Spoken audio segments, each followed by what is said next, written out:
வணக்கம் உறவுகளே, பிரண்டை வச்சு சட்னி அரைக்கிறது எப்படின்னு இப்போ காலையில் காமிக்கிறேன் உங்களுக்கு. அதை எப்படி க்ளீன் பண்ணணும்னா, இப்படி உடச்சி 4 பக்கம் இருக்கிறத எடுத்துடணும். இது கை வெறுங்கையில் உங்களுக்கு எண்ணெய் தொடச்சிக்கணும், இல்லைன்னா பிக்கும் கை. நான் சுத்தம் பண்ணிவிட்டு வணக்கி சட்னி அரைக்கும்போது காமிக்கிறேன். பிரண்டை க்ளீன் பண்ணியாச்சு. கையில் தேங்காய் தொடச்சிட்டு க்ளீன் பண்ணணும், இல்லைன்னா கை பிப்பு எடுத்துக்கு. சுத்தமாக க்ளீன் பண்ணிடணும்.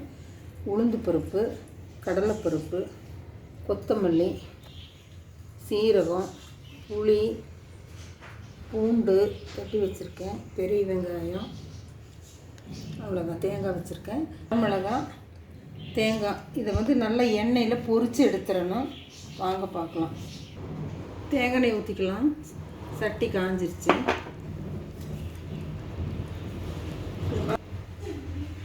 பிரண்டை சேர்த்துடலாம். இது நல்லா பொரிச்ச மாதிரி எடுத்து பண்ணிவிட்டு அப்புறம் இதெல்லாம் வருது. பிரண்டை நல்லா எண்ணெயில் பொரிஞ்சிருச்சு. இப்போ வரமிளகா சேர்த்துக்கலாம். எல்லாமே நம்ம ட்ரையாக பண்ணணும்னா நல்லா டேஸ்ட்டாக வரும். இப்போ கடலைப்பருப்பு சேர்த்துடலாம். உளுந்து பருப்பு சேர்த்துக்கலாம். சேர்த்து இது நல்லா பொரிஞ்சோன்னே மற்றதெல்லாம் சேர்த்துக்கலாம்.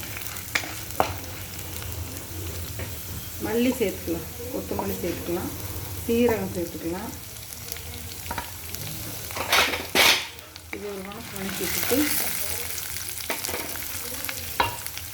பூண்டு, வெங்காயம், புளி சேர்த்துக்கலாம். கூடவே உப்பு சேர்த்துக்கலாம்.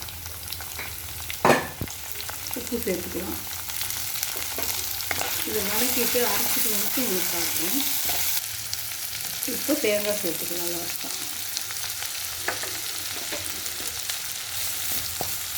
ஒயிட் ரைஸ், புளி ரசம். இது பிரண்டை சட்னி சூப்பராக டேஸ்ட்டாக இருக்குது. அரசாணிக்காய் பொரியல். வாங்க சாப்பிட்லாம்.